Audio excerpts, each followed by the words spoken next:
Good to see you back here for the second part of my conversation with Lorenzo Simonelli. He is the president and CEO of Baker Hughes. We are going to continue discussing the technology sector, but also mentorship and leadership. If there's one element that's come out of the pandemic, it's really pushed us forward on the usage of technology.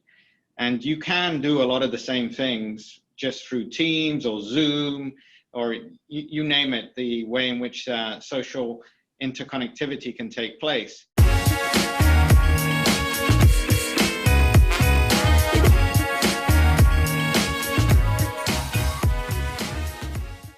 You took your current position over after the merger. I mentioned that before. Before that, you were the CEO of GE Oil and Gas. Tell me about the transformation of Baker Hughes after the merger. What were the main challenges you had?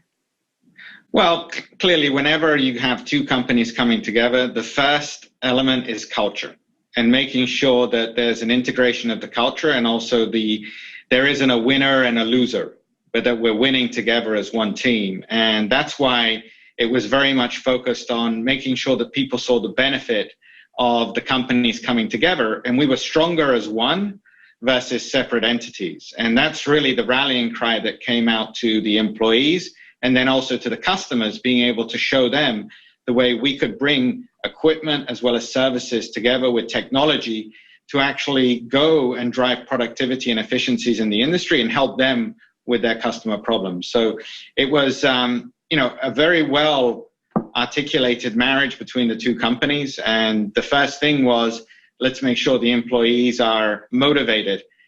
That being said, we went through our hurdles as well. We had another industry downturn that took place. We had a separation from our majority shareholder that took place. And my big focus was keeping the team aligned and keeping them focused on what we could do as Baker Hughes. Well, I know a little bit the GE culture, and it is a very strong culture, very much believing in mentorship and really raising your talents, positioning them globally to really groom them to a leadership position. Baker Hughes, what was their culture like when you found it? And to what extent was it a takeover in culture and grooming Baker Hughes team into what seems to be a very solid structure at GE? Or was it really just how did it really feel? So it was taking the best of both organizations and creating a new organization. And when you look at Baker Hughes, from an engineering perspective, and also the customer relationships they had out in the field of oil field services was very strong. And they'd always been known as being very good technically.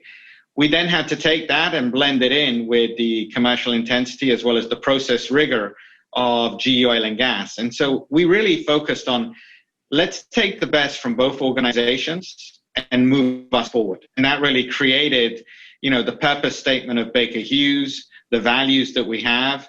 And I learned a lot from my experience of also acquisitions, dispositions in GE, to be able to see, it's very important that everybody feels that they're contributing in a new entity and that they're valued.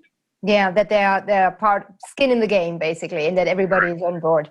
Now, because it is sometimes, integration is exactly what is the biggest stumbling block. If you have rationally great companies, but it just doesn't happen. When I was working for CNBC, we were owned by NBC, owned by GE. So we had some of these, process-centric processes really put upon us, and the media business just did not like it whatsoever. I never got the feeling that we really were kind of adhering or incorporated into the GE culture in a proper way to squeeze out perhaps the best synergies. No, I can recall the CNBC, NBC, then Comcast, and media being slightly different than some of the other processes. That's why, to your point, Patricia, it is very important to take the best of both organizations and also value all of the employees together. Yeah, absolutely. And valued you are as a president and CEO. Talk to me a little bit about your own career, if I may ask. Leadership is so important. What did you learn through the leaders you had that you really picked up on in your current role? I've been very fortunate, and I have been throughout my career glad to have good leaders around me and also good mentors. And quickly on, one of the first leadership lessons was learning to deal with ambiguity and also feeling comfortable with ambiguity, because change is the only constant you're sure of, and you need to be able to navigate that. Also, communication, the clarity of the communication, and also rallying the troops around you and never shying away from being transparent and also being humble in front of them and developing them at the same time. And I'd say the last one, which has been key, is being decisive when you need to be. And, you know, not all decisions are easy, but what people want is clarity. They want to know that prioritization and decision-making is happening. And so as a leader, you've got to provide that. But I go back to, you know, my experiences at GE Transportation, my experiences at Consumer and Industrial. I was also with GE International, and throughout there, I got the opportunity to see people like Paolo Fresco, Nani Beccalli, to be able to see Jeff Immelt, Jack Welch, and, you know, Charlene Begley, Lynn Calpeter, all people that have added to me as a leader as I've gone forward. And throughout my time, mentors have been extremely important. I still stay in touch with many of them today, and they help me when I have a problem to confront. Now, the mentorship issue is quite an interesting one. Is that something that you, for example, at Baker Hughes, proactively implement, that new people or rising talent will be assigned a mentor? Or is it something that just happens because one is lucky? So there's both the organic and inorganic. I found that the organic will mean it's more lasting as a mentorship, mentee-mentor relationship. But there is also the inorganic. And when you see top talent and you also are grooming the future leaders, it's important that you give them the opportunity to actually align with a mentor. So we have both a systematic view of aligning people, as well as then strongly encourage the informal mentoring to really take part and unfold by itself. Let me quickly interrupt the conversation to say thank you that you are here with me on the channel. If you do enjoy what I'm putting out, the in-depth kind of conversations, then why don't you subscribe and also hit the bell button so I can keep you informed with our newest releases. Thanks for that in advance, and let's get back to the conversation. Grooming new talent. I would like to know, what are the key things you look at if you look at the young people joining you and rising through the ranks? What are the metrics that you use also personally and within your team that you say, okay, that could be a potential CEO of whatever sector or CEO international or whatever department you're looking at? So it starts out with, first of all, you've got to be a good performer, which means from a day-to-day perspective, accomplish your tasks and also do well.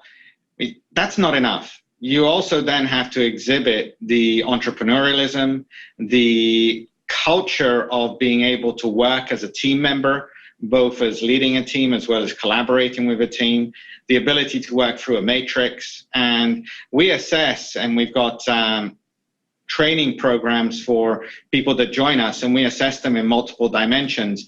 And then it's a process of elimination.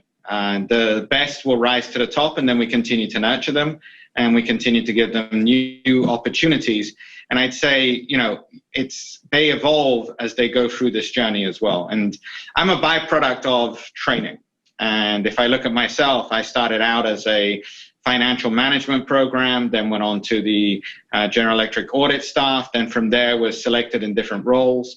And I think I try and mimic what I went through really as the way in which we groom and also nurture talent within Baker Hughes. And growing other talent and communicating, as you were saying just earlier, Lorenzo, which is so important for a leadership position, to have the crew on board and they just need to know what there is. Do you actually think the move that seems to be happening also due to the current crisis, more digital, that one cannot necessarily rub shoulders or spend good times together in the office, does that change a little bit the way one has to mentor or one has to lead? Or can you really transfer one for the other? You have to adapt. And the good thing about technology, and if there's one element that's come out of the pandemic, it's really pushed us forward on the usage of technology. And you can do a lot of the same things just through Teams or Zoom, or you name it, the way in which social interconnectivity can take place. Now, I do think it's important still to have the physical presence, not probably as much as we had before, but still that one-on-one touch time is important.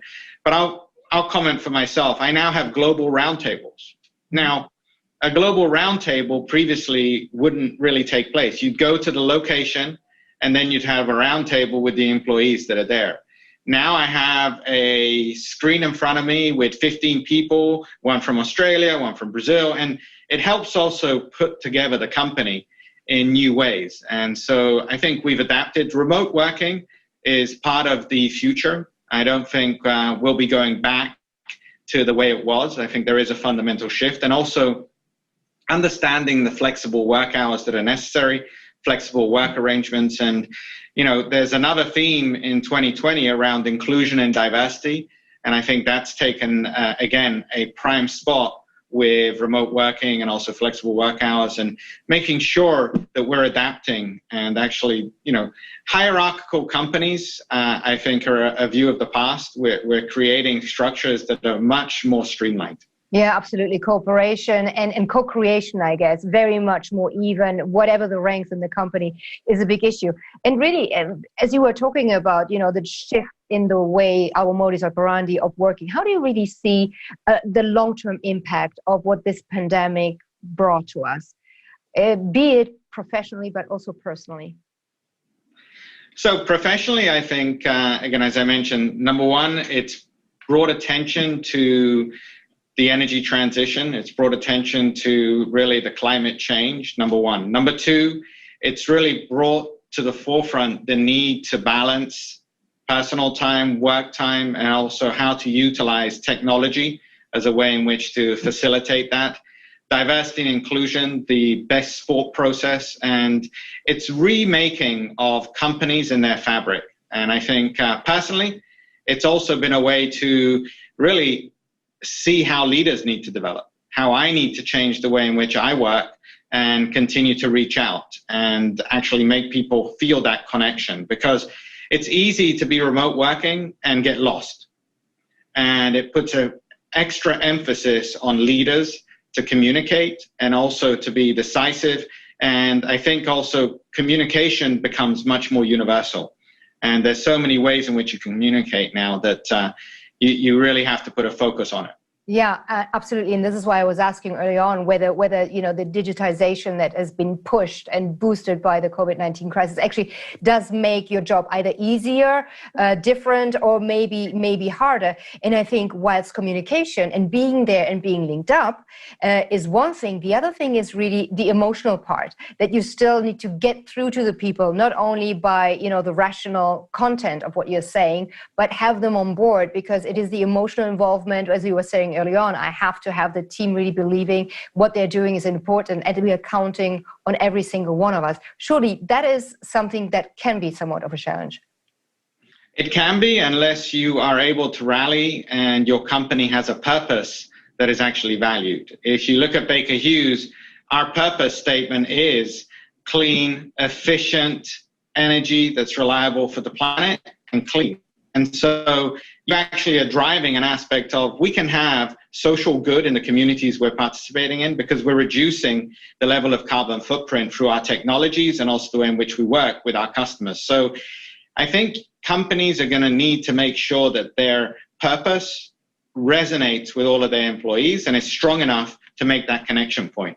And I think that's going to be key as we go forward. Yeah, and I think, Lorenzo, the zeitgeist is also changing. I know people that would never have a Zoom kind of meeting because you can go and really visit the people, or even sign up a deal through technology was not something that people were open to. And I think the zeitgeist has changed. People can feel close through the screen. They can communicate. They can strike deals, and they can still be made feel important. And that zeitgeist change, that we are okay with this right now, is fundamental, I think, in order to also reduce CO2, to just, circle back to your line of the business. Because if instead of, flying 10 times a year, you fly 4 times a year, and the rest you put online, that's great. I think if everybody does that, it does change the picture. It does, and I think we're all watching closely as the vaccine starts to be issued around the world, and also as we go into 2021, how things start to go to a new normal. And I think clearly 2020 has had its challenges. At the same time, there's some good things that will come out of it. And for us at Baker Hughes, the main emphasis is keep on focused on technology and really reduce the carbon footprint. Yeah, and does Biden's intention to rejoin the Paris Agreement actually change the cards for you at Baker Hughes at all, or doesn't it make a difference?